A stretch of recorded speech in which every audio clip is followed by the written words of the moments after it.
Okay, Heidi, we're ready to start. No, you don't have to get up yet. You want to wait? Good afternoon, folks, and welcome to the concurrent session on social marketing approach to reduce cannabis impaired driving by Ontario teens.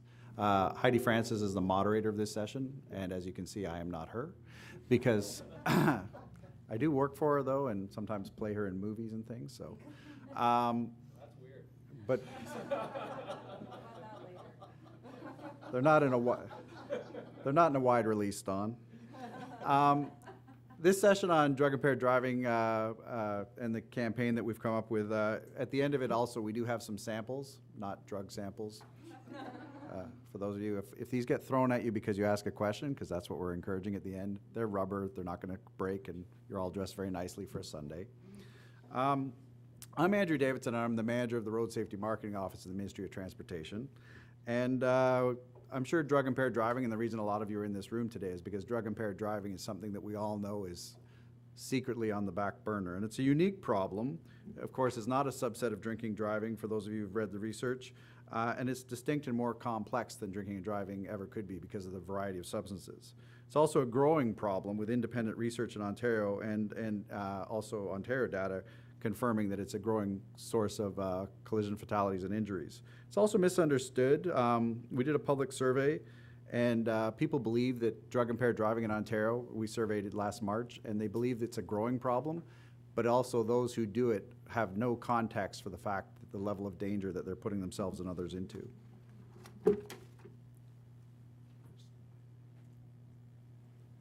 You can all pretend you don't know any of these movies, but you've probably seen a few of them. For as long as I can remember, there's been anecdotal evidence that drug impaired driving is out there. Certainly people at parties and stories and things, you hear about it. It's also made its way into Hollywood films. That's 4 decades worth of it, and that's just the cream of the crop right there. I can tell you what they are if you ever want to rent them, if you haven't seen them yet. With alcohol, it took decades for us to change behavior. In fact, I think we're into our, what would you say, Ann, 4th decade of alcohol? You're in your 4th decade, yes. So and you know, that yardstick moves slowly, but we have changed the public conversation. Sadly, the public conversation on drug impaired driving is literally decades behind that. Many still using the rationalization, and when we did some focus testing that you'll hear later, it's not dangerous, I can handle it, I'm not hurting anyone. Those things still alive and well in the drug conversation. And right now we're in that period where the enforcement tools are not yet there, the science is not yet there, but we know it's dangerous. So the question is, what do we do in that interceding period? Ontario, obviously not alone. CCMTA itself has put similar efforts forward, and the drug driving framework, produced by Brian Jonah, amongst others, who's in the back of the room with us today, was released in 2012 and provided an environmental scan of the drug driving issue in Canada and several other countries. And it also confirmed that the drug driving problem is serious in Canada and rivals alcohol in its prevalence. It recommended also a national drug driving awareness campaign, so this is great, and I'm hoping some of what we've done will help inform that and the work that's going to be done, I guess, by Doug Biernes and his firm at this time. So that's good. It does tie in the fact that this is not just an Ontario problem, it's a national problem, and we're going to also hope that CCMTA comes up with the next phase for us, and that would be great. So today's session, we have a panel of partners that are here with us today, and it's talking about the journey we took to develop our drug impaired driving campaign. It'll include the ministry's account of the mounting evidence on drug impaired driving and why it made a good fit for a social marketing campaign over other items that we might have looked at. Why we're focusing specifically on cannabis and youth out of the gate is also going to be part of today's session. We have the police here to speak to the challenges with enforcement and detection, but also the fact that we needed their support to get this kind of campaign off the ground and for them to buy into it. We're also going to get the perspective of our committed stakeholders who led the campaign on behalf of us in Ontario, and also the creative team. We're very fortunate that they are taking time out of their schedule on a Sunday to come in and walk us through how this was developed. You'll see the research behind it and how it was built. And then Ann will come back, who you'll be introduced to shortly, and she will speak to the early results, because this campaign was actually launched May 9th, and so we're actually beginning to see how it's taking shape. So to start us off, I'd like to introduce my boss, who controls my pay, Heidi Francis. Just one sec, Heidi. I have to say beautiful things about you first. Oh, this is the first. Are you taping it? Is this on camera? Yeah. Heidi Francis is the Director of the Safety Policy and Education Branch at the Ministry of Transportation. In that capacity, she was part of a core team for an IPAC partnership between the Ontario and the Uganda Public Services.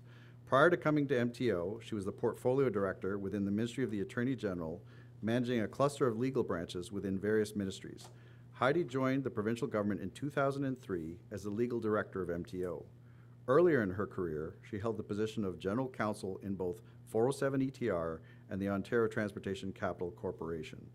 Heidi received both her law degree and her master's degree in corporate law from Osgoode Hall Law School, and she is a trained mediator and instructor in the business department at Ryerson University.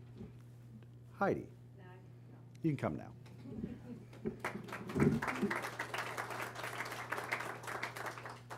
want to do your slides? I'll do your slides for you. Yeah.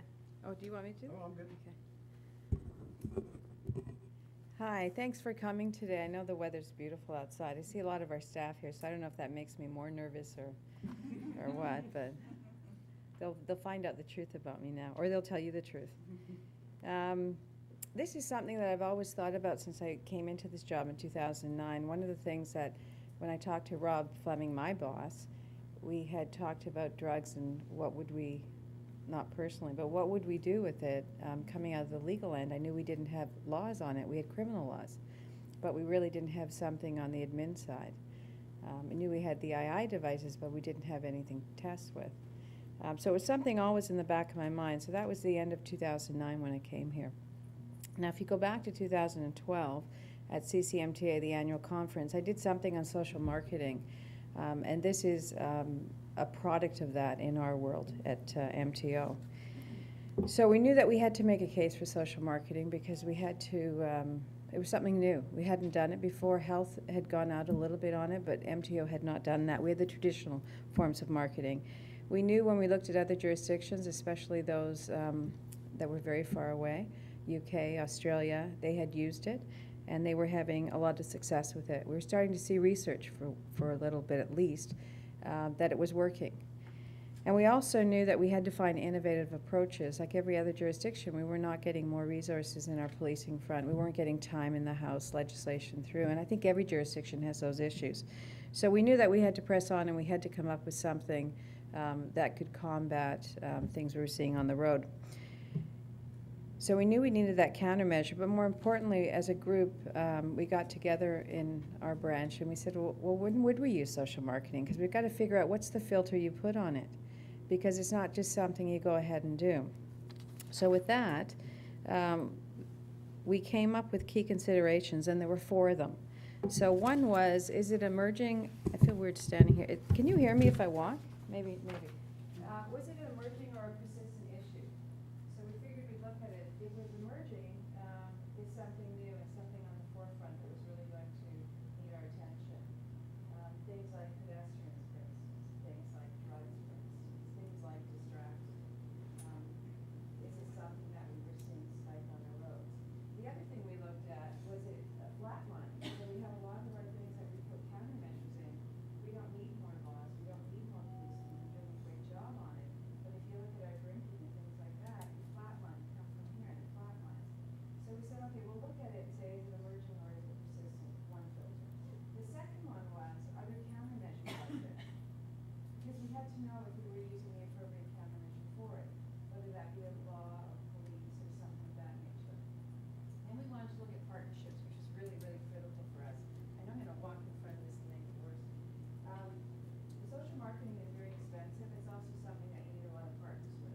And sometimes it's not something a government needs to do because people go to government to find out information, but they might not want you to start modifying their behavior. So were there partners out there, stakeholders that were interested in what we were interested in? And then can you measure it? Because in our world, in your world as well, you have to measure it. Is there a way that we go forward and we'll say, here's how we're going to measure this to see if it's a good countermeasure? So we used all of those filters.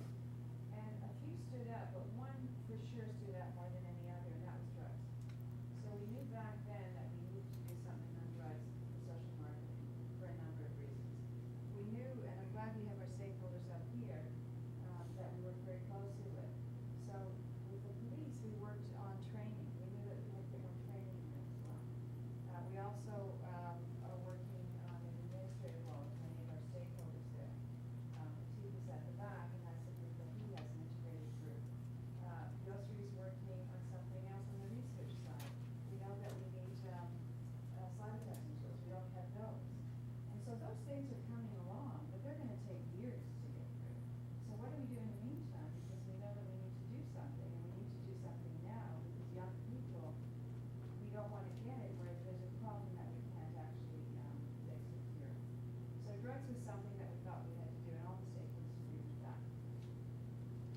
So, drug-impaired driving, it really emerged as an undetected killer, as one that was a leading cause of death. And I think you find that throughout the world now. We didn't really look at drugs like we do now. We looked at alcohol. We really actually didn't measure it, to tell you the truth. But now that we are measuring it, it's astounding. It really is astounding. So we know we have a problem out there. Our stats in Ontario show us that 1 in 5 drivers killed have drugs in their system. 1 in 5 drivers. That's a huge number. 20% of people on our roads. Can you imagine if we can lower the fatalities or injuries by 20%? That would be amazing. And it was underreported. We know that 61 people lost their lives in drug driving collisions. 61 families were shattered. So if you think of the number that is in a family, that's amazing, and that's something we can make a difference on. We also knew that recreational drugs, cannabis, was the one that was dominant. And we knew that drivers between the ages of 16 to 49 was the group that it was most dominant in. KMH in 2013 found that 1 in 10 drivers in grades 10 to 12 were driving using marijuana. That, if anyone has children in that age group, that is really astounding. I mean, and we don't even know if that's the exact number, but we know it's a pretty high number. It probably is higher than that. That's over 30,000 adolescent drivers. We got 30,000 adolescent drivers on our roads. 2013 has marijuana in their driving. Earlier research reported on their increased risk of collision as well. So we knew we had a problem. We knew we had to do something for this. So cannabis impairs performance. I think we all agree on that. Tracking, reaction time, visual functions, distance, speed, judgment, everything you need for driving. It affects it. Someone with significant THC in their system, 5 nanograms, is 3 times more likely to be responsible for a fatal collision. 3 times more responsible. Teens driving within 3 hours of smoking marijuana are twice as likely to be in a car collision. Remember, that's already a risky group to begin with, teens. Now we have it 3 times or twice as likely. But it's already a high-risk group. Young passengers put themselves at risk. We found that 14% of Ontario students, aged 7 to 12, reported driving in a vehicle driven by somebody who used drugs. So even if your child's not using drugs, they may be in a car with somebody that's using drugs. So that was the study twice. At the ministry, we started doing public perception and attitudinal surveys. So what we found in 2015, which is the second time we repeated it, that the broader public perception is on their side. So we know that 87% of Ontarians believe that taking illicit drugs is very dangerous. 50% of Ontarians believe that it's getting worse. So if you think about it, if that's the perception, can you imagine what the reality is when you start finding out the facts? It's just an intuitive thing. Drug drivers themselves are different than we found that. They actually think they're focused. So just trying to reconcile those two. They think they're more focused when they use that drug. So now you've got a whole attitude that you've got to shift there. Very interesting for us. So drug use by fatality, injury of drivers in Canada. So we've already looked at drugs. I mean, you've got illicit drugs, you've got prescription drugs, you've got all kinds of things that can happen with that. We really knew that we had to focus, and the next speaker's coming and tell you why we did that. But if you look at the line with the squares coming down, that's cannabis. So it's the most common drug, and if you look at the top, 16 to 34. So here, the first couple of squares, you're looking at the very young drivers. So 16 to 19 is the group that has the largest problem with cannabis in their driving. That's our demographic. So why social marketing? Well, there's widespread agreement that there's a problem with drugs, and we knew that already in the industry.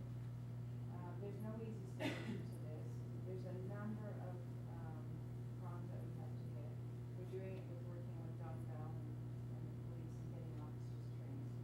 We're working with our integrated committee of stakeholders that are interested in doing community driving and drugs, and we're looking at administrative law because we don't have one. We're working with our partners, which is an exciting agreement that Yost just sent you, and we're testing actually different tools to find out what those standards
Thank you very much, Heidi. Well, there's an old saying, there's never a cop around when you need one. But if you're promoting road safety in Ontario, I can tell you there's definitely always a cop around when you need one. And that cop would be Don Bell, Chief Superintendent of the OPP's Highway Safety Division.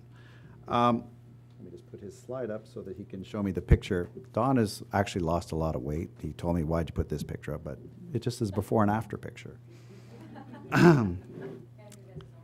There you go. I am currently in my after picture, so look for me at CCMTA 2014 or 15 for when I get to Don's stage. Chief Superintendent Bell is the Division Commander of the Ontario Provincial Police Highway Safety Division. HSD is comprised of 8 detachments and has deployments such as interdiction teams, ride teams, and save units located in each region of the province. They support OPP General Headquarters, which is and provide support to all OPP detachments, including speed enforcement, alcohol countermeasures, commercial motor vehicle, drug recognition and standard field sobriety testing, collision reconstruction, marine, and motorcycle, all-terrain, and motorized snow vehicles. Chief Superintendent Bell began his career in 1984, serving in Peterborough, London, and General Headquarters. He has been the Director of the Organized Crime Section, the Director of the Criminal Intelligence Services of Ontario, the Bureau Commander of the Organized Crime Enforcement Bureau, as well as the Bureau Commander of Professional Standards. He has a Bachelor's of Arts degree from McMaster's University and graduated from the University of Toronto Rotman School of Business. He also received the Queen Jubilee Medal and has been inducted as a member of the Order of Merit for Police Forces. Don? Good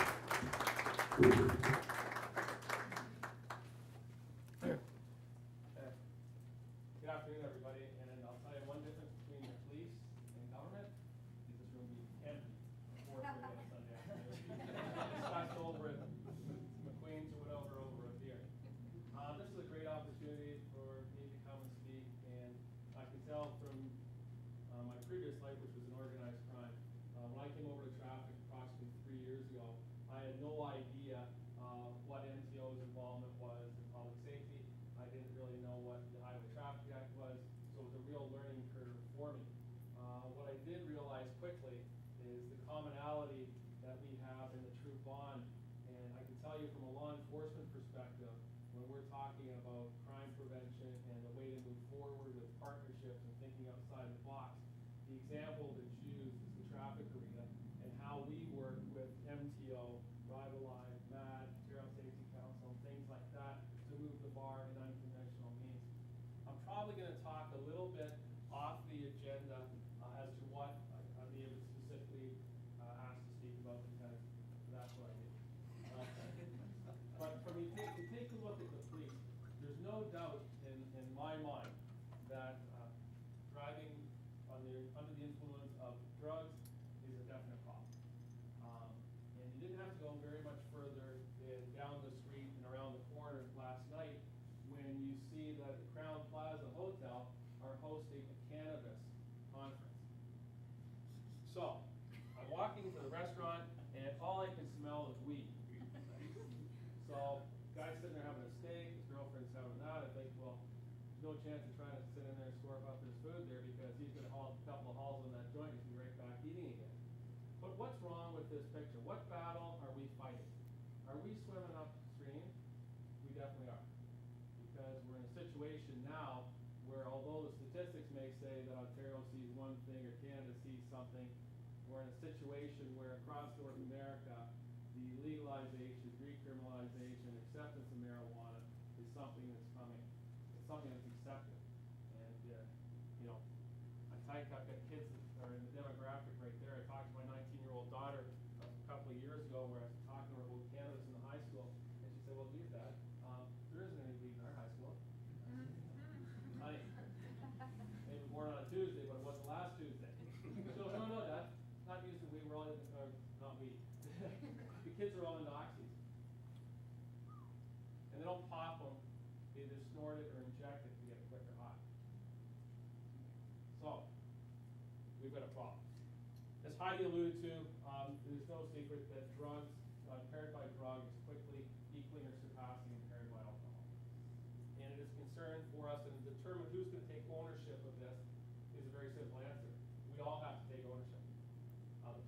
take ownership, MTO can't take ownership. We, as a community, as a society, have to take ownership to this, because you can break it down into numbers. And I often talk about when's the right time to talk about the impact of impaired by drug or alcohol that costs lives. You do it right after, a family of 5's been wiped out by an impaired driver. You talk about the cost to the economy. No, you don't. But how do you get it? That's the only time you get the attention from the media, because to do a public awareness campaign to get the media there, there's no blood, guts, gore, sex appeal to it, right? So how do we get the attention? And how now, in a time when we've got an election, when it's a great opportunity to start talking about it, how do we generate that? It's very difficult. So how you have to do it is strength in numbers. So you need the police talking about it, you need the MTO talking about it, you need the community talking about it, and hopefully then you'll strike a chord. And these stats come from MTO, and I don't know exactly, I think it's around 2008, 2010. But fatalities, serious collisions in Ontario cost about $17 billion a year. Our debt's what? 11 to 14? Throw in the gas plant? Whatever. Close. $77,000 per crash, right? And we've seen the incidents that Heidi brought up with the statistics of smoking weed in the increased incidence for fatalities and fatal crashes. So if you feel that it's okay to smoke weed, then surely to God you can see that it's not a benefit from an economic standpoint alone. So if you take a look at the inherent cost, you spin all that off, and you take a look at the impact, not just on human life, but the impact on the taxpayer, the impact on the social cost, the health care, etc., then we need to go get some attention too. So how do you go about doing that? We don't go doing it by giving tickets. I'll guarantee you that. We do it by campaigns such as this. So the role of the police traditionally is, the role of police is public safety. And whether you're in organized crime or traffic or whatever, public safety enforcement, or public safety in the police really breaks down to 3 areas. Prevention, intervention, and suppression. Prevention, crime prevention, intervention, intervening with people in issues and trying to bring them back in line, and suppression, which is the traditional enforcement role, which is what we all get known for, by giving tickets, and you call me up, Andrew, and say, can you fix this ticket again, Don? I say, no, I can't, Andrew, you gotta slow down. Get up drinking and driving. But make long story short, in my view, the ability of the police to make a significant impact on prevention from a human factor is very difficult through the enforcement arena. I think we're almost peaked. Without the use of technology, it's going to be very difficult for us to make a significant impact. And, for us to get that technology to do it, whether it be photo radar or through alcohol detection, etc., that all takes time and money, etc., and then you have to get the attention to move it forward. I think we're a lot closer to getting it for the impairment tools, etc., than we are the photo radar, but still, from a human factor, we're almost peaked. So, if you take a look at some of the challenges that we have with regards to enforcement, certainly one of the challenges that we have surrounds legislation. And in 2008, when the government introduced the legislation surrounding drugs and impairment and the acceptability of drug recognition evaluators, etc., there wasn't a lot of consultation with the police. And Heidi heard me say this a few times. I'm not a supporter of law for the sake of law. I'm a supporter of utilizing the law that's on the books and getting our bang out of it there, because quite candidly, we're not in a strong position right now. In Ontario, there are 144 drug recognition evaluators, and a little over 1,000 officers trained under standard field sobriety testing. Within the OPP, an agency of 9,000, about 6,600 sworn officers, we have 51 DREs, and we have 400 SFSTs. So, 144 DREs across Canada. The goal for the OPP is about 475 within the OPP.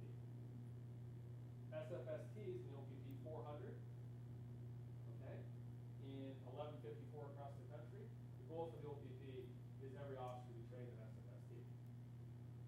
So we have this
crime prevention area, and moving forward, crime prevention is something that I've always have an issue with the term crime prevention, because we're talking about traffic prevention. Well, how do you say traffic prevention? That doesn't make sense at all. So Dr. Russell, who's been doing the community mobilization piece for the province, which is a crime prevention tool, he said, "Don, you can steal this from me because I stole it from health." So I now refer to it as safety mobilization, and what we have to do with looking at how to do the crime prevention piece with regards to traffic and saving life, which is where the drug and criminal piece fits in, is a term called safety mobilization. And as we move forward in Ontario, the policing world, we've all heard us talk about community policing. Well, now you're going to hear people talking about community mobilization and community safety plans. And that's breaking down silos and looking at a problem and addressing a specific problem. And in this arena, we'll be looking at a specific problem of impaired by drug and how do we address it. And what is the role of the police, what is the role of the private sector, what's the role of the community, et cetera, and how do we address it? And who leads in each area.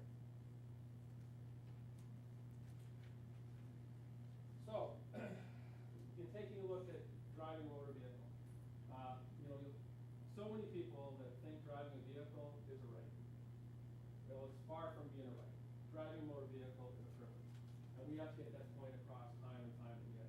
And when we're doing our media piece now, every time I speak to the media, I talk about responsibility and talk about, the privilege to drive a motor vehicle. And we try to get that across. And it comes to whether you're talking about impaired driving or wearing your seatbelt or whatever, you have to be responsible enough to do it.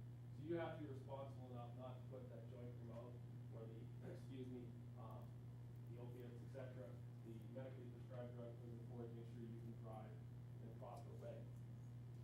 So we have to make sure that we're leaders in the area of responsibility and get these messages across. And the other problem we have, and although this particular program speaks specifically to youth, which in my opinion is the way to go, and I'll tell you the reason why in a very short time here, but we also have the problem with our elderly, our aging demographic. We also have a problem with our mental health issues and the prescription drugs. So not only down the road from a policing perspective are we talking about the illegal drugs, we're talking about the legal drugs as well. Because how many of us are out there today on some sort of medication and driving, and that little tab on there that says, don't operate heavy machinery. We just think that's, working on the line at, GM. It doesn't include driving that 2 tons of car. And I can tell you, there's a pile of people out there driving every day that shouldn't be driving because of what they got in their system. So how do we get our message across? Well, I like to use a simple example about branding. And when we take a look at social mobilization, and we take a look at safety mobilization, and the role of the police, and the role of everybody else, we have to take a look at brands. And I take a look at use the example of McDonald's. When 1983, I was all ready to become an OPP officer. Cleared the program, gonna report to Elmer in 2 weeks, hiring freeze. Done. Quit my job, have a car payment, gonna have to move in with my parents. It's like a flashback now. Payback's a bitch, right? So, where do I go get a job? Well, they opened it was in Scottsboro, Ontario. They just opened a brand new McDonald's. I went down there and I got a job as an assistant manager. Hindsight, the best thing that ever happened. I learned all about the proper way to run a business with regards to policies, processes, etc. And most of all, I learned about branding. I went to McDonald's University. Got a little encyclopedia there, how to do things. So McDonald's, big thing when I was there was kids, and they targeted everything to kids. Because I also learned that when I hit 30, you can't eat McDonald's food anymore because you can't digest it properly. But you still keep going back. And the reason you go back is because the kids have that big Happy Meal. They want that little toy, whatever. Now my kids never ask to go to Burger King or Wendy's or things like that. They always want to go to McDonald's. And that's because that marketing piece targets them. So we go back there. So McDonald's had that for years and years and years. And then all of a sudden, there's that TV show where the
have to work with other government sectors in order to get our message across.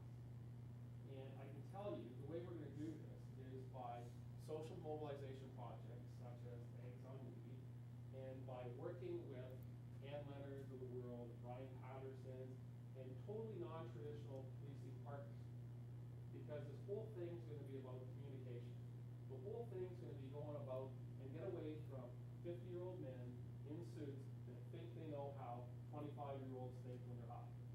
It's not going to work. So we need to hire expertise, like the people that developed this project here, that understand how 25-year-olds think. Because they don't read the newspaper, they don't watch TV, they don't look at billboards, or anything that we do. If it's not like this, it's not going to happen. And if it can't happen in a very short time frame, then they don't pay attention. So we have to make sure that for the community mobilization piece, that those that are the best lead. So the police are good, we're the best at the enforcement piece, so we can do our piece. We can go out and lecture because we're people of authority and people want to hear what we have to say, like today. But are we the best at developing communication plans? No. Are we the best at developing health and social wellness plans? No. So who should take the lead on those? Those are the experts. And that's where we have to go down the road. And that's why it's going to be so important that everybody recognizes their role in public safety moving forward, and in particular from a road safety perspective, that when you're looking at impaired by drug, that the right people are in the right spot to get the right message across. And I can't think of a better example than Eggs on Weed. So without that, I'd like to commend those that were involved in this project, because from my perspective, this is the best project that I've ever seen. It's stepping outside the box and addressing a problem that I would think will truly be a home run. So thank you.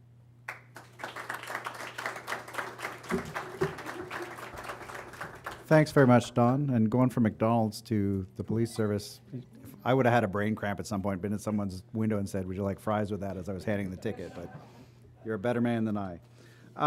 In addition to supporting our campaign, Don is also the co-chair of the traffic subcommittee at the OACP, and I'm just going to footnote this, but this year, this summer, and I think we have some copies of their booklet here, the OACP are running a drug driving message. So 250,000 Ontarians pulled over this summer as part of the Drive Safe campaign will get the booklet. And also within that booklet, our Eggs on Weed creative is also running. So we're really thrilled with that as well. So thank you very much for taking that on. Our next speaker is, I always refer to her as the sister I never wanted, but a lot of my career is staked on the stuff that Anne has done with me. So take that with the grain of salt and cholesterol that the eggs will bring you. An important part, as Don said, of knowing how to reach a target audience is knowing who they'll listen to. And in the case of young people in drugs and driving, we assumed, and the research later confirmed, they do not want to hear this message from government, and they do not want to hear it from the police. So we're very lucky that we have an established relationship with some excellent stakeholders, and they have a great track record of working with youth on youth-oriented campaigns. So when Arrive Alive, Drive Sober, and Ontario Students Against Impaired Driving said they wanted to be a part of this campaign and lead it, the choice was easy for us. So Anne Leonard herself became involved with the issue of impaired driving after she was personally affected by an impaired driving crash in 1979. She volunteered for Pride Ontario, organizing the first Cookies for Cops. You don't have any of those, do you? And later organized the first 4 years of Pride/MAD's Project Red Ribbon, and has been involved in the organization of the Arrive Alive, Drive Sober campaign since 1989. Her business background includes marketing, office management, community mobilization, and accounting. She's currently the executive director of Arrive Alive, Drive Sober, which is also home to Operation Lookout and Countermeasures, the biannual provincial impaired driving conference. Arrive Alive, Drive Sober has operated in Ontario for 26 years. Its largest member group is the Ontario Students Against Impaired Driving, which has over 300 chapters and started in 1987. Its oldest member of Arrive Alive, Drive Sober is Action Sudbury, which formed in 1984, and they give credit to TURF as being their group with the most knowledge and research. They're actually probably older than Action Sudbury, but they're not. Anne has 3 grown children and 1 grandchild who, if you ask, or even if you don't ask, she'll show you some beautiful pictures of him. And she lives in Port Perry. Anne?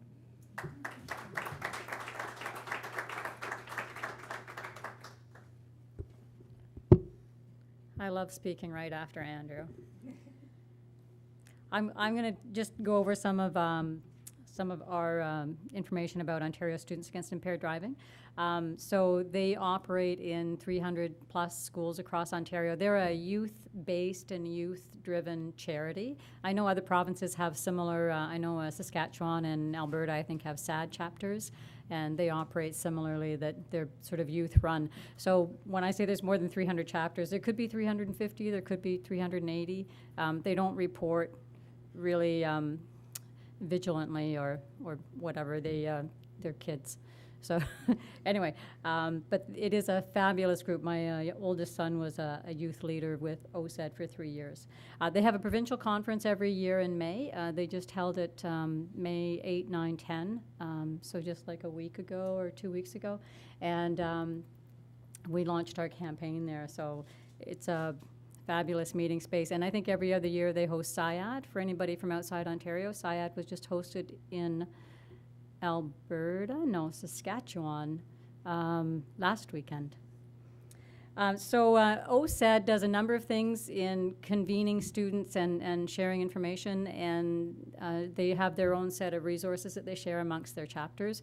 They have a lot of events in schools, and they have two of the best examples I can give you about OSED good works is Junior OSED, which began in Goderich, and it includes having grades 7 and 8 students mentored by high school students. So it gives them kind of some insights into high school and sharing information up and down, and it's kind of a neat a way to operate. And then they have City OSED that operated in Sault Ste. Marie, where high schools will work together and organize maybe a safe prom event or a Christmas campaign or something. So that's kind of neat. And they are a big Eggs on Weed partner. They're already sharing posters and eggs and videos, and they've been dominating, I think, the caption contests on the website, which is kind of neat. And they are, as I said, they're teen driven, so it's a from us, by us, for us kind of approach. So it's not a finger waving approach. It's very much student led and student driven. So that's OSED. I don't need too many notes about our charity.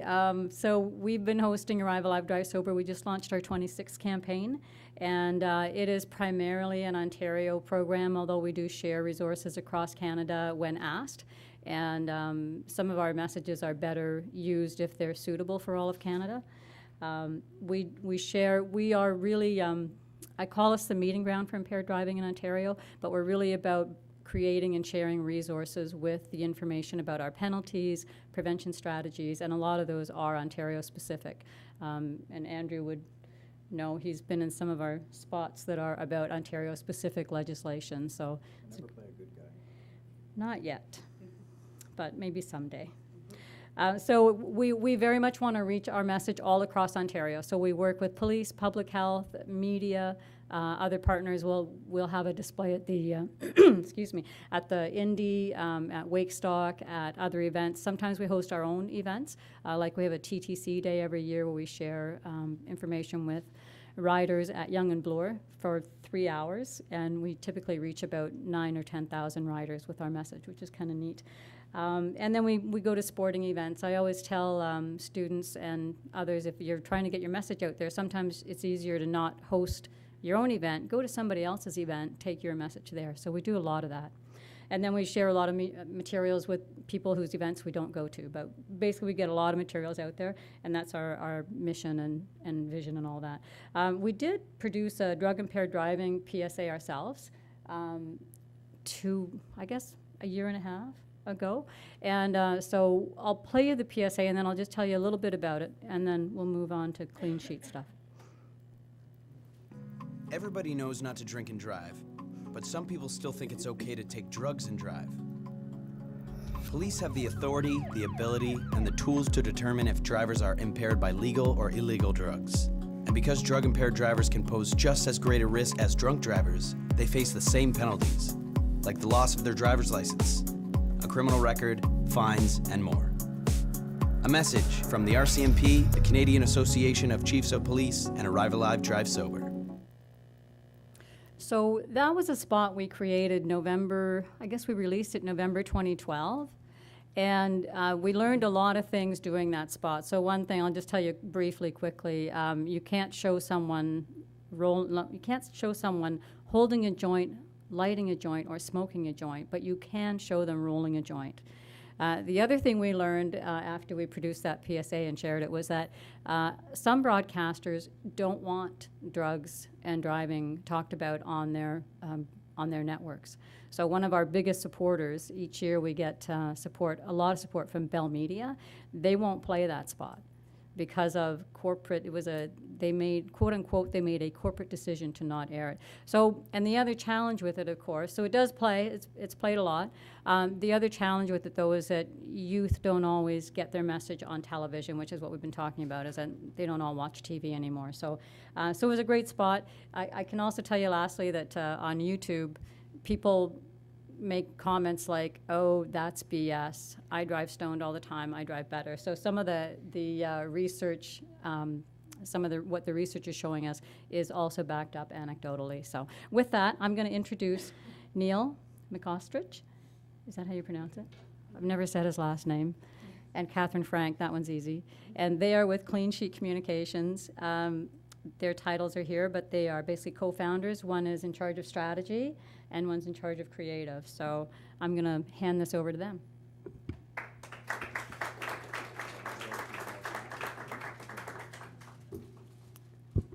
Hi there. Can everybody hear me okay? It's 5:15 on a sunny Sunday. This is a bad time to talk. So I'm going to try to go as quickly as possible, but slow me down if you want to ask questions. I'm told that this group is interested in the research and the learning behind getting to the campaign. So I hope that that's true. And what we're going to do is we're going to highlight, Neil and I are going to highlight some of the learning that got us to the Eggs on Weed campaign. And I guess the top line would be, this was a really fascinating challenge because although we have extensive experience in cause marketing and social marketing, if we had done the same things that in the past have proven to be very successful, in this case, with this issue and with this target group, we learned it wouldn't have worked. So this was really an exercise in listening and in humility, in figuring out the right way to connect with the right people with the right message. So I want to share that with all of you because I know you care about the subject. So I'm going to try to operate my own slides with a microphone. That is tricky. Okay, let's see. Okay, so the first thing that we found is that among youth, they already know that drugs and driving is a risk. So the whole approach of going out there and proving to them that it's risky behavior would make us feel good, but would get us nowhere because 9 in 10 of them already agree that it's a risk. The problem is that they don't emotionally think that that's important. So we found that through quantitative research, but also through qualitative, and I'll give you a couple of examples from social media. I know the people at the back might have trouble reading, so let me try to read this for you. I don't know if I can do this with a microphone. Let me come over here. So for example, these are a couple of excerpts from social media. So we've got somebody tweeting out, "I love driving high." One of my favorites here. So I was just driving high and I stopped to let a pine cone cross the road because I thought it was a hedgehog. And this is text from last night, and they're tweeting this out to the world because they don't think it's a big deal that they're driving in that kind of a state, that they mix up pine cones and hedgehogs. The other thing that we found is that they believe that they can control risks. One of the things that was interesting about this is we accessed some quantitative research that was on attitudes towards risk in general, not specifically drugs, but risks in general. That was a big deal because it helped us to understand the mindset. And these folks think that they can control risks. Over half of them believe that that is well within their control. So an example, an excerpt from some of the qualitative that we got, an actual quote, "I think drugging and driving is all right if I'm doing it. I'd rather be in control of my fate. So as long as it's me, it's okay. It's good." In their own words in social media, I'll just go to the one at the bottom, hashtag now playing Stir It Up by Bob Marley while driving high on the 401. Hashtag my own private heaven, not so private, laugh out loud. That's the same 401 you and I drive on. And they're texting while they're doing it. It's just mind-blowing.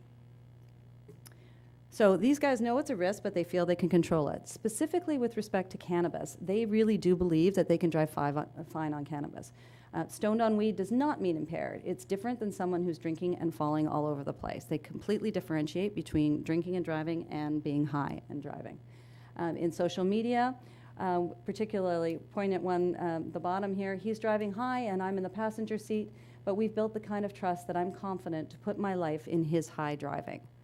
So he knows he's putting his life in his friend's hand, but that's okay. And they believe it's difficult for the police to charge you for driving under the influence of cannabis. The cops never say anything. They only check to see if you have cannabis in your possession, not if you're high. We had kids actually saying, if you've got weed, by all means smoke it, because if you get caught carrying it, you're in trouble. But, it's fine if you're completely high and driving. And with older youth, there's really no hope, because they tell you that they've been getting away with it for years. So they feel that it's proven that this is actually a much safer way to go behind the wheel from their perspective. We even had in social media somebody whose advice was to have your driver's license picture taken when you were high, so that when you were pulled over, the cops would think you always look like that. So this is what we're dealing with as we're heading into this project. This was a very different, very challenging project. So the bottom line that we came to the conclusion was that what we had to do was not convince them of the risk and do all that high impact stuff that frankly agencies love to do, very provocative, creative, that shows you how risky it is and the consequences. We could do that, but all it was going to do is make us feel good. What we actually had to do was to change the perception that this was a risk that they could control. That was the central issue amongst youth. So to do that, we headed into some qualitative. We have a technique called incubation sessions that Clean Sheet developed. I'm happy to talk about it after the fact if you would like to understand it a little bit better. But to top line, the reason that there's a big brain there is what we're trying to get at is not just what people think that you get out of traditional focus groups, but actually how they feel. It's their gut reactions. So we did talk to all of the right people from 16 to 24. We split them into groups, male and female, urban and suburban, and we did screen for usage of drugs in the past 3 months. But we didn't ask them the straight up questions. We gave them very provocative stimuli, like some of the things you see here. Very interesting pictures, open to interpretation, something we call bumper stickers, which is some of these phrases here. We give them 70 or 80 of these, and we put them through exercises so that they can give us their gut reactions to things. We ask them which imagery is most relevant to them. We ask them why. It's like giving them a language to express how they feel in their guts. And we also get them to use that stimuli to talk about why people drive high. And if they were to create the most compelling message for their target group, what would it be for them and their friends? So it's a very interesting kind of eye-opening technique. And we found some things that were quite surprising. So I'm just going to top line those. The first was, and Don referred to this earlier, we concluded that we needed to start a little bit younger than we might have thought otherwise. We needed to start with 16 to 17-year-olds. Bunch of reasons for this. One is that they haven't got away with driving high. For any period of time. Once you hit like even just 18 or 19, they are convinced that they can get away with it. They're more open to shifting perceptions and the fact that, that it might be a dangerous activity. They're more open to that. But this aligned with the quantitative as well. Back to that risk research that we looked at. Once kids are 18, the majority perceive that majority have either driven high or have driven with someone who's high. So this is the norm. Once you get to 18. And the other thing that happens, if you plot sort of attitudes, once they hit 18, they really are very enthusiastic about taking risks. So younger than that, they're still a little bit more cautious.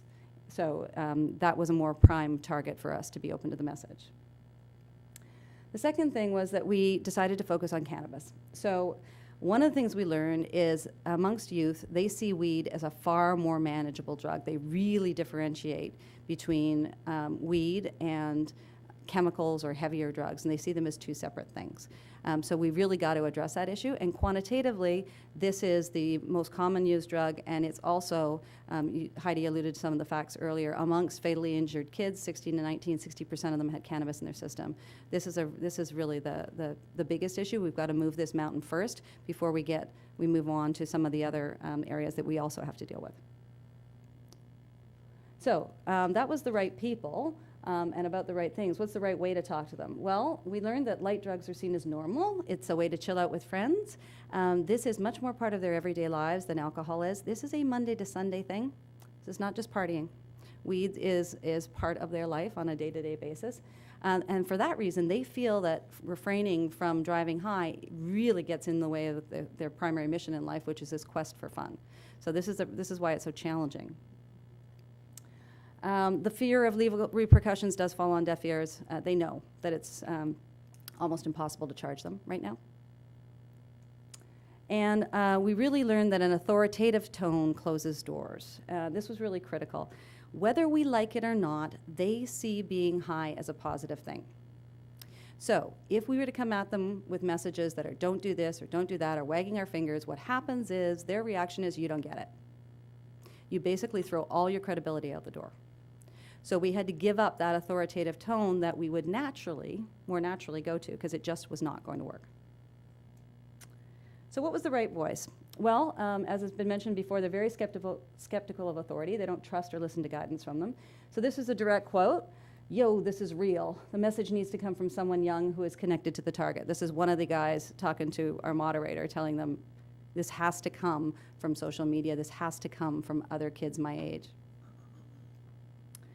We also found out, and this was critical, this is a really difficult to talk about subject. There's all kinds of taboos, and that's even talking to their friends or their boyfriend and girlfriend, never mind getting to the parents. So this was actually one of the pivotal things that led us to the direction we ended up in, this fact that this was so difficult to talk about. But if you're intriguing, and if you provide relevant information, they will find it motivating. So one of the interesting things was what they see as unbiased proof points, like stats or facts, that kind of thing. That allows them to come to their own decisions. So one of the quotes from one of the typical quotes was, "Stats help me to realize who's being affected. It rings a bell." So there is a way to get through to them, but you've got to do it in an intriguing way and in the right voice.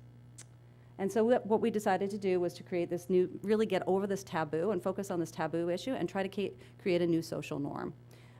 So that people were comfortable talking about it, and try to get kids to motivate their peers. So really, because it's such a difficult to talk about issue, what we wanted to do is come at it creatively and in an unexpected way to start the conversation. That was our primary goal.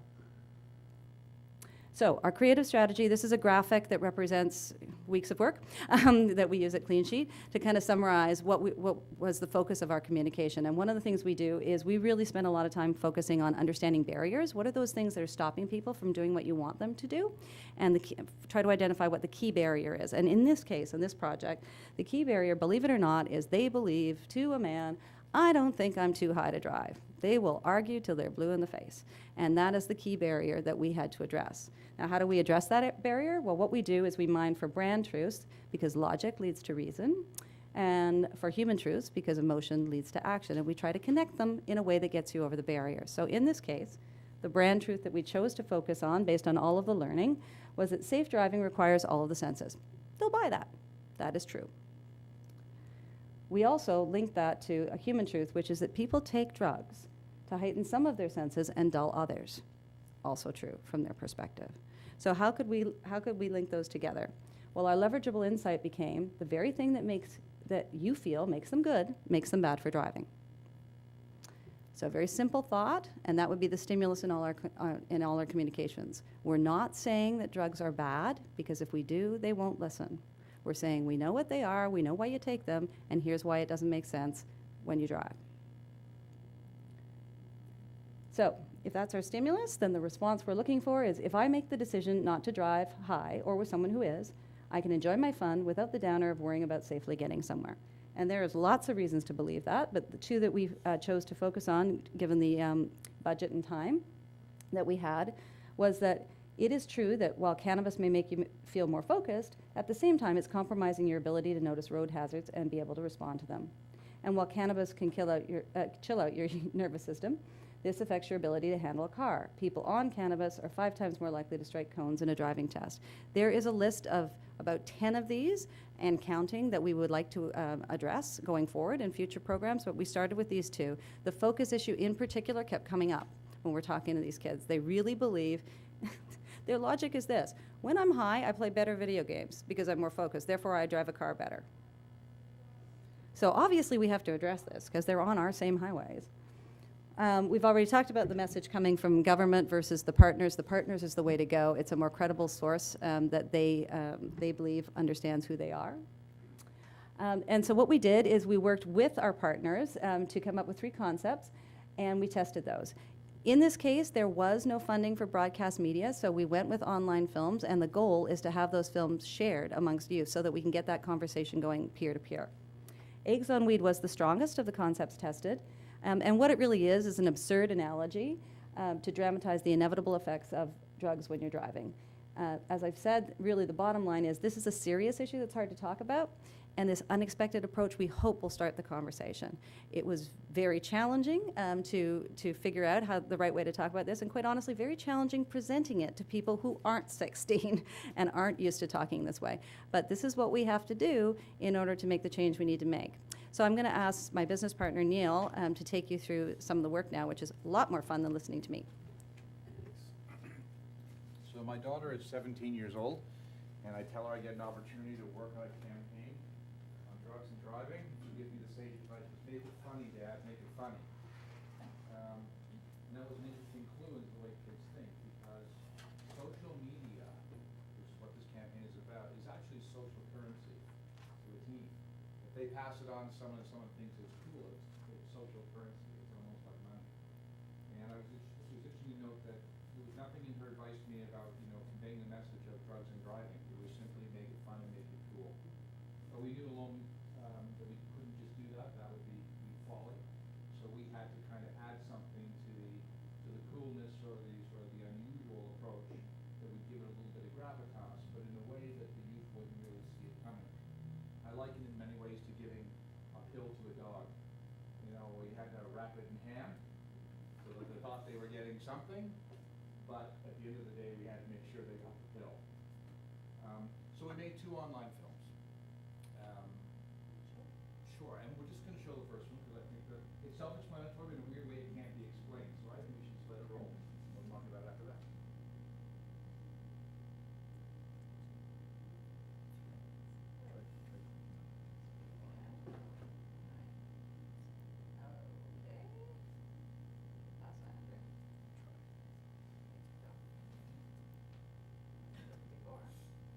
You would believe it was working before. Maybe Don Bell could do interpretive dance. Yeah. Actually, that was his suggestion for the campaign.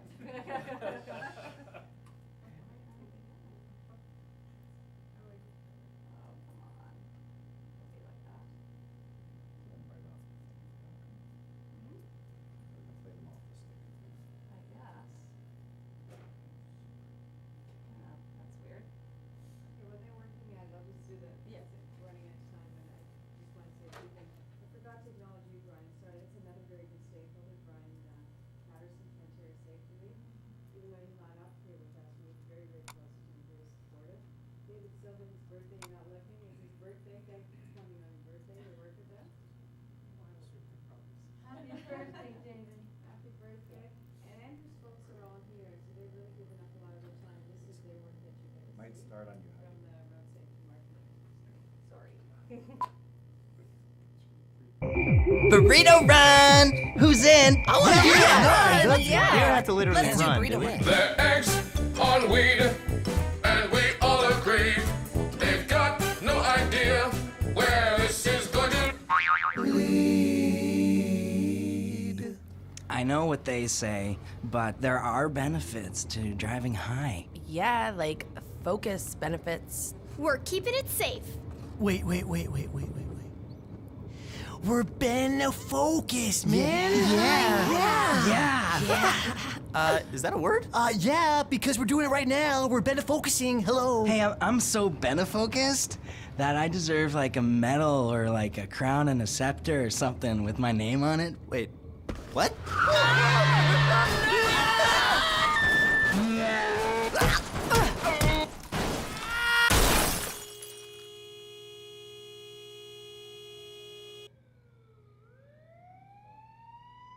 Fun to lure them in, and there's that. It's odd that people who aren't thinking straight and high on drugs love rational facts. I can't quite put that together. Listening. But they do love factoids, and they will debate them to the end. So that was the first of 2. Do you want the second one as well? If we have time. Yep, sure. So we tackled peripheral vision with the second one.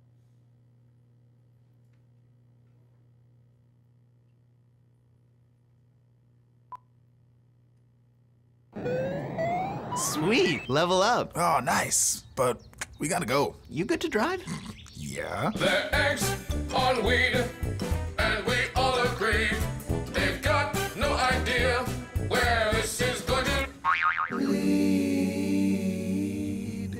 I got this. You sure? I don't know. Okay, don't got this. I got this. I think smoking weed makes me a better driver. Carl? Keeps me focused on the road. Carl? It is a little breezy. Is your window open? Oh, man, I got... What? You don't got this. You don't got...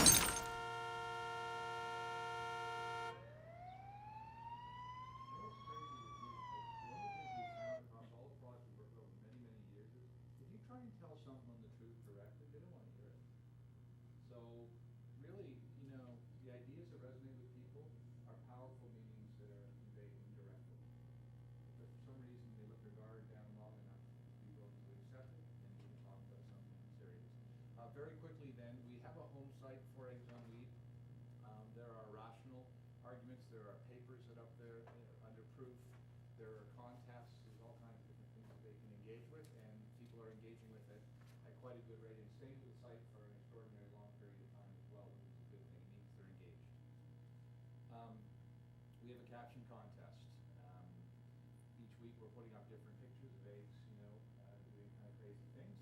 And the kids are writing in all their contest things to win iPads, and I think that's been very successful. You know, a lot of egg puns.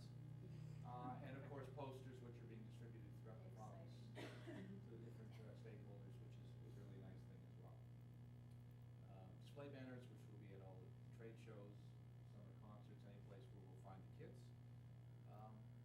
And, you know, creative concept testing that led us to believe that this would be the most persuasive way to do it. I mean, I didn't come up with eggs on weed. One of the young guys, you know, sometimes as a creative director, you need to keep your hands off the things as much as try and, you know, get your hands on them. And there were interesting sort of things that kids liked. They thought that eggs were fragile, like people. They saw analogies there. They saw that, you know, being stupid and driving high was not just a risk to yourself, but a risk to others. So this notion of the communal aid part was important.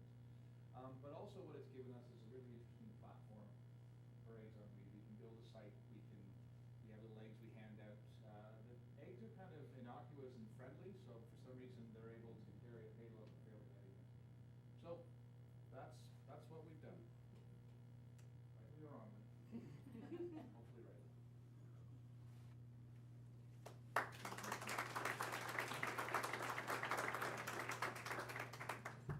Thanks. I just want to give you some metrics here. We did launch this May 9th, and I know we're near the end of our time here. It's already had it's closing in on 17,000 views. When people visit the website, the average time is 3 minutes that they spend on there, and the bounce rate, which I'm still learning about, is 20% better than the industry average. So people are spending time not just seeing one video, they're going to see another video, they're going to other parts of the website. So that's been really great for us. The caption contest has been popular with students, and the youth have been putting up materials on there as well. So it's gone very well. At this point, it's an organic build. We will be moving into more promotion of it through third-party social ambassadors, but it's gone tremendously well out of the gate. Any of you from all across Canada, or if you're in Ontario in particular, please promote this. Go to the Eggs on Weed website, have a look, see how it's built, and if there's questions as well, we can certainly answer that. Again, cognizant of the time, if there's questions for any member of our panel, we'd be happy to answer them for you at this time. Paul Bowes.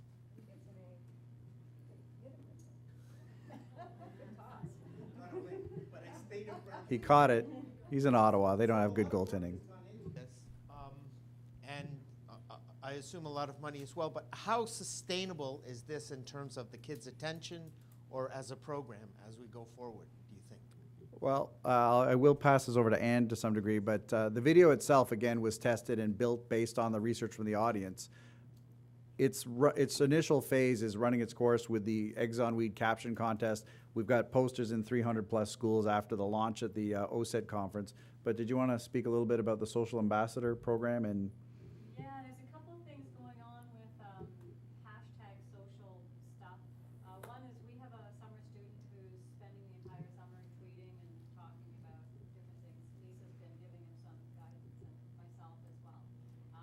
So we're trying to keep it going that way. And we've also contacted some like bloggers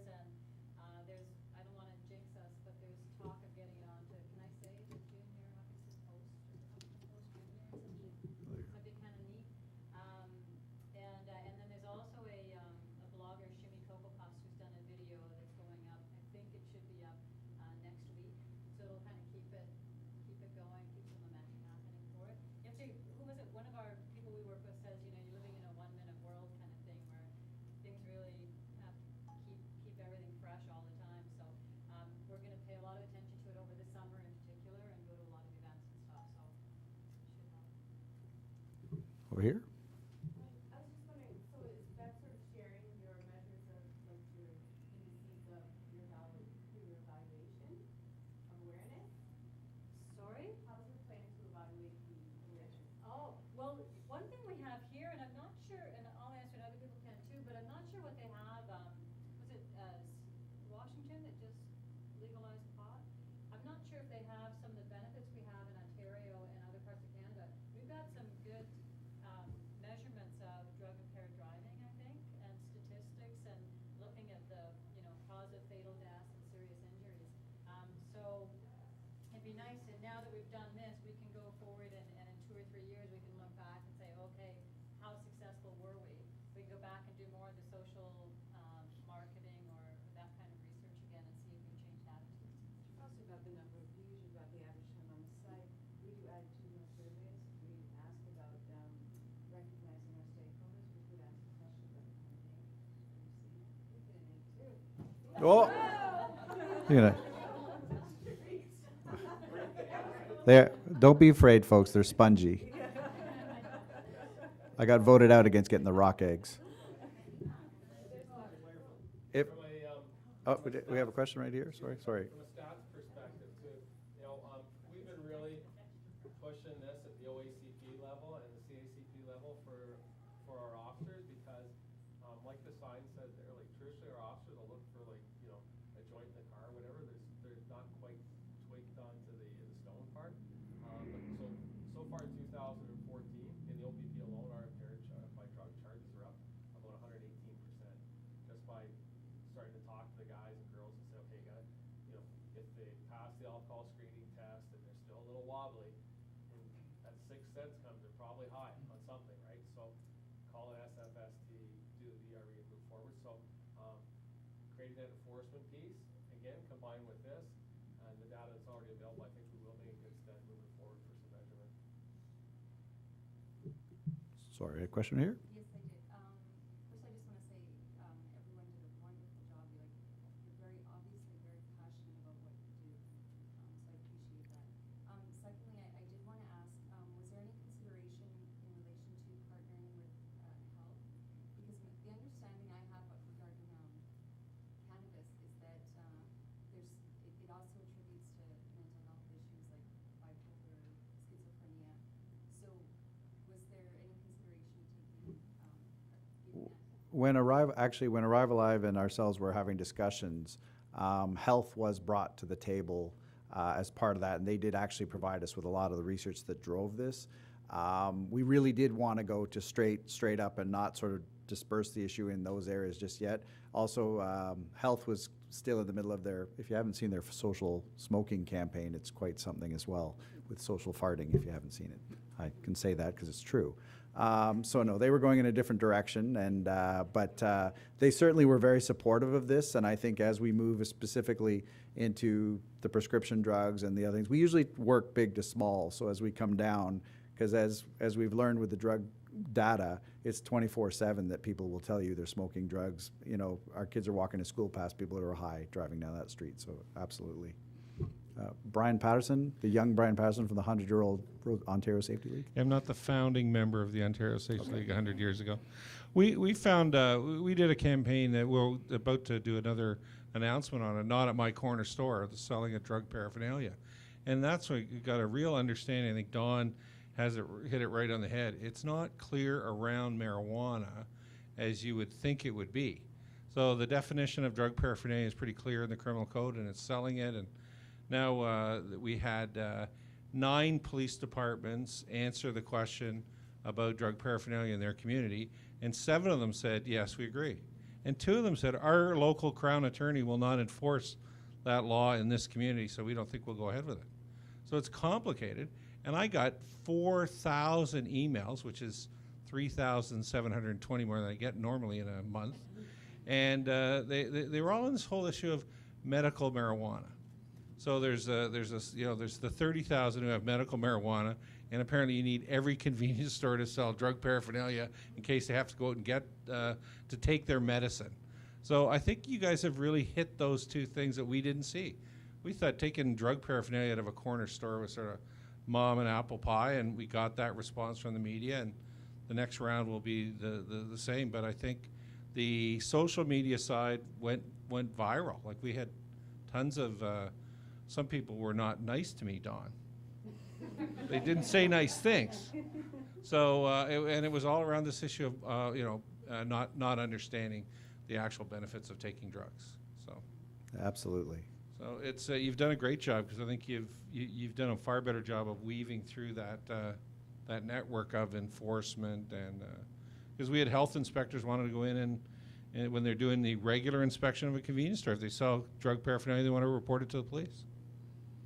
We've got a different angle coming up, and Donna's work on. So yeah, we want to take away the right to sell lottery tickets if they sell drug paraphernalia.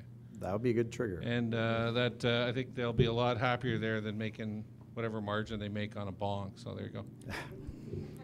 I just wanted to say both thank you to you folks for hanging in here, but also to our panel, not just for their work in this session, but without Ann Leonard stepping up and leading this campaign, without the police supporting it, and without the excellent work that the agency Clean Sheet did, this campaign would have never taken life, would have not been built the way it was built.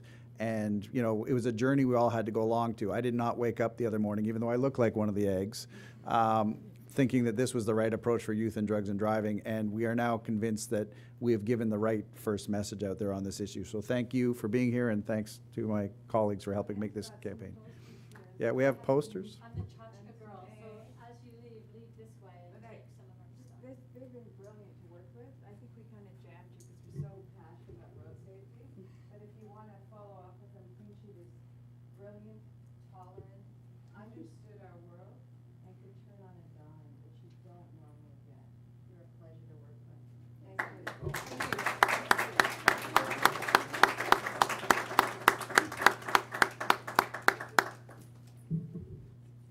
So thank you very much. My notes for today actually spoke to the baseball game, because they gave me the notes for tomorrow. So I think people are headed across the road to the reception, yes.